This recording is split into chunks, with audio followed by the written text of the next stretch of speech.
சகோதரர் சீமான் சொல்லியிருக்காரு. ஏன் இப்போ வாய்ஸ் கொடுக்குறீங்க? தலைவர் கேப்டன் கட்சி ஆரம்பித்தார், அப்போல்லாம் சொல்ல அவர் உடல் நலம் சரியில்லாதப்போ அப்போல்லாம் சொல்லாதவர் ஏன் இப்போ கேப்டனை வந்து அண்ணன் விஜயகாந்த்னு சொல்கிறாரு அப்படின்னு அவர் எல்லா இடத்துலையும் பேசுகிறத நான் பார்த்தேன். உலகம் அறிந்த உண்மையை சீமான் அவர்கள் உறக்க சொல்லியிருக்கார். தாவேகாவுடைய 2வது மாநில மாநாடு மதுரையில் நடந்து முடிந்தது. அதுல விஜய் அவர்கள் எனக்கு புரட்சி தலைவர்னா ரொம்ப பிடிக்கும். ஆனா புரட்சி தலைவர்கிட்ட எனக்கு பழகுறதுக்கான வாய்ப்பு கிடைக்கல. ஆனா புரட்சி கலைஞர் விஜயகாந்த் அவர்கள் என்னுடைய அண்ணன், அவர்ட்ட எனக்கு பழகுறதுக்கு நிறைய வாய்ப்பு கிடைச்சிச்சு அப்படின்னு சொல்லி விஜய் அவர்கள் பேசியிருந்தாரு.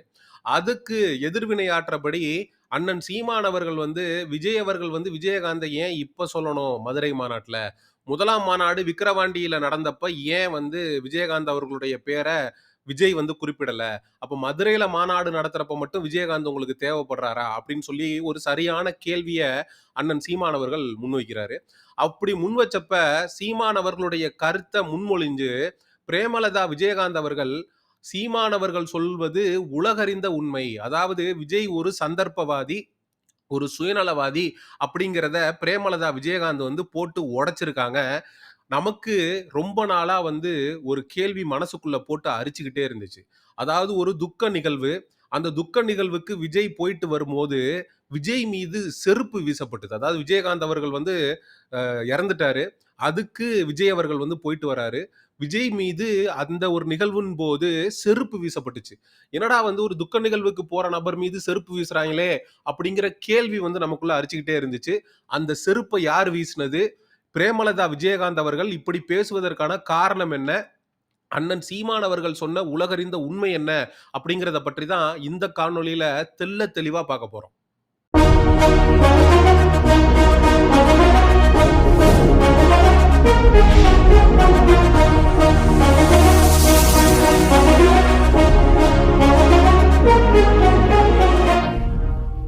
இந்த விஜய் செய்யக்கூடிய கேவலமான அரசியல் நமக்கு புரியணும் அப்படின்னா நம்ம கொஞ்சம் முன்னோக்கி போய் பார்க்கணும். அதாவது விஜயகாந்த் அவர்கள் அவருடைய கடைசி காலகட்டத்துல ரொம்ப உடல் நலிவுற்று ரொம்ப பரிதாபமான நிலையில இருந்தாரு. குறிப்பாக ரஜினிகாந்த் அவர்கள் விஜயகாந்த் அவர்கள் உடல்நிலை சரியில்லாம இருந்த காலகட்டத்துல நேரில் போய் சந்தித்த போது அவரால ரொம்ப நேரம் நின்னுட்டு கூட பேச முடியல. ரஜினிகாந்த் அவர்கள் அங்கிருந்து கிளம்பும் போது எந்திரிச்சு வணக்கம் சொல்றாரு. விஜயகாந்தால எந்திரிச்சு நின்னு வணக்கம் கூட சொல்ல முடியல. அந்த அளவுக்கு ரொம்ப பலவீனமாக இருந்தாரு. அதுக்கப்புறம் ஒரு தேமுதிகவுடைய நிகழ்வு மேடையில விஜயகாந்த் அவர்கள் அப்படியே நின்னுட்டு இருந்தவரு சாஞ்சிட்டாரு. அத பார்க்கும்போது நமக்கு உண்மையிலேயே ரொம்ப என்னடா எப்படி இருந்த கேப்டன்? அந்த சிங்க குரல்ல அப்படி பேசுவாரே மனுஷன். அவருக்கு இப்படி ஒரு நிலைமையா? அப்படின்னு சொல்லி அத பார்த்து வருத்தப்படாதவர்களே இருந்திருக்க முடியாது.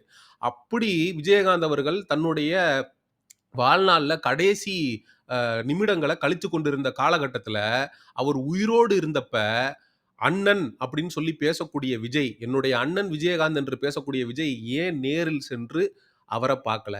அப்படி என்ன தங்களுக்கு புடுங்குற வேலை இருந்துச்சு? அப்படிங்கிற கேள்வி எழுது. ஏன்னா, ரஜினிகாந்த் அவர்கள் நேர்ல போய் பார்த்தாரு. எவ்வளவோ பேர் நேர்ல போய் சந்திச்சாங்க. ஆனா, நீ ஏன் போய் நேர்ல பார்க்கல? அண்ணன்னு சொல்றப்ப, சரி அப்ப நேர்ல பார்க்கல, துக்கத்துக்கு வந்த. அப்படி துக்கத்துக்கு வந்தப்ப விஜய் மீது செருப்பு வீசினது யாரு? அப்படின்னு சொல்லி அந்த இடத்துல ஒரு மிகப்பெரிய டிபேட் எழுந்துச்சு. எவனாவது அஜித் ரசிகன் வீசியிருப்பான் அப்படின்னு சொல்லி அஜித் ரசிகன் மேல பழி போட்டு போனாய்ங்க. ஆனா உண்மையிலேயே விஜய் மீது செருப்பு யார் வீசினா அப்படின்னா, கண்டிப்பாக ஒரு ஹார்ட்கோர் விஜயகாந்தனுடைய ஒரு தொண்டனாக தான் இருக்க முடியும். ஏன்னா, என் தலைவன் அவ்ளோ கஷ்டப்பட்டாரு. உடல்நலம் சரியில்லாதப்ப இருந்தப்ப ரஜினிகாந்த் பார்த்தாரு. எவ்வளவோ பேர் பார்த்தாங்க. "நீ ஏன் பார்க்கல? இப்ப சாவுக்கு மட்டும் வந்துட்டு போறியா?" அப்படின்னு சொல்லி எவனோ ஒரு விஜயகாந்துடைய தொண்டன் தான் விஜய் அவர்கள் மீது செருப்பு வீசியிருக்க வேண்டும்ங்கிறதுல நமக்கு எந்த விதமான மாற்று கருத்தும் இல்ல. சரி, செருப்பு வீசினதுக்கு அப்புறமாவது திருந்துனியா? விஜயகாந்துடைய தொண்டர்கள் நமக்கு எதிரா இருக்காங்க. அதனால தான் இப்படி ஒரு சம்பவம் நடக்குது. அப்படின்றப்பயாவது நீ அடங்குனியான்னு கேட்டா இல்ல. சரி, உன்னுடைய 1வது மாநாட்ல நீ ஒரு வருத்தம் தெரிவிச்சிருக்கலாம். அவர் உடல் நலிவற்று இருந்தப்ப என்னால போய் பார்க்க முடியல. ஆனாலும் எனக்கு அவர் அண்ணன் தான் அப்படின்னு. ஆனா முதல் மாநாட்ல விஜயகாந்த முற்றிலுமாக புறக்கணிச்சுட்டேன். ஏன் அப்படின்னா, முதல் மாநாடு நடந்தது விக்கிரவாண்டி பகுதியில.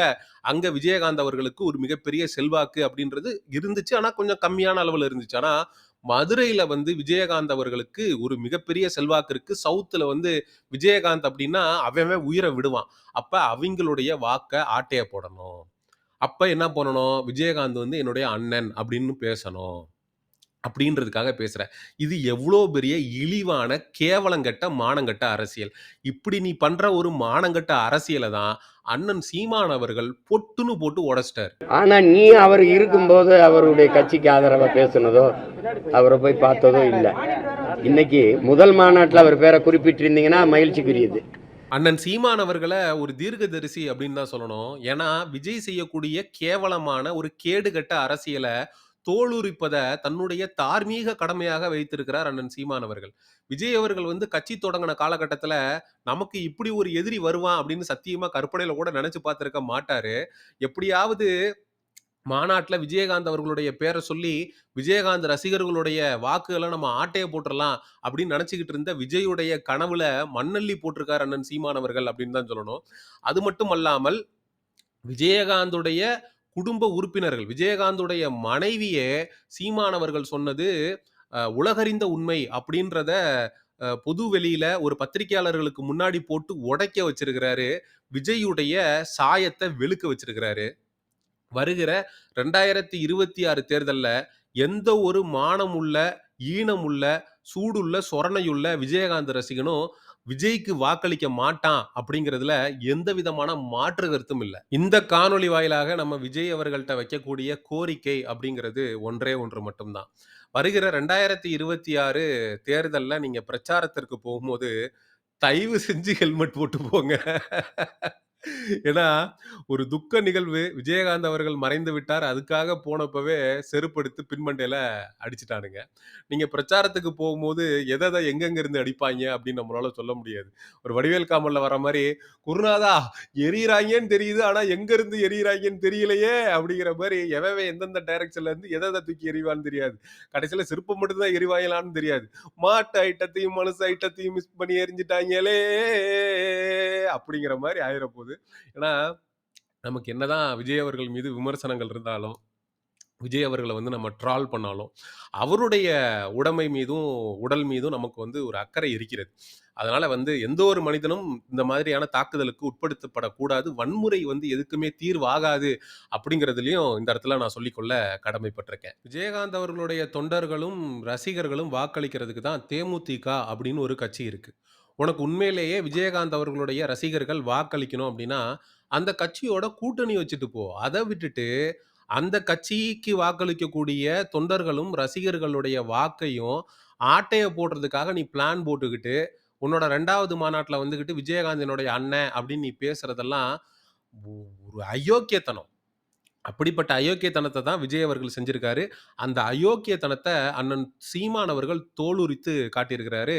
பிரேமலதா விஜயகாந்த் அவர்களும் இந்த விஷயத்துல விஜய காரி துப்பி இருக்கிறாங்க. 2026க்கான தேர்தல் களம் இப்பயே சூடு பிடிக்க ஆரம்பிச்சிருக்கு அப்படிங்கிறது நமக்கு அப்பட்டமா தெரியுது. நாம் தமிழர் கட்சி தம்பிகள் வந்து ரொம்ப விழிப்போட இருக்க வேண்டும். இது போன்ற காணொளிகள நெறைய பேருக்கு கொண்டு போய் சேர்க்க வேண்டும் அப்படிங்கிறதையும் தெரிவிச்சுக்கிறேன். ஏன்னா, குறிப்பாக விஜயகாந்த் ரசிகர்கள் வந்து இந்த விஜயினுடைய மாய வலையில் சிக்கி ஏமாந்துறக் கூடாது அப்படிங்கிறது தான் இந்த காணொளியுடைய ஒரு உண்மையான நோக்கம் அப்படிங்கிறத சொல்லிக்கிறேன். அடுத்த ஒரு காணொளியில் சந்திப்போம். நன்றி, வணக்கம். செங்குருதி சேயோனே வங்கோடிய வேலோனே செவ்வளரி தோளோனே எங்குடிய காப்போனே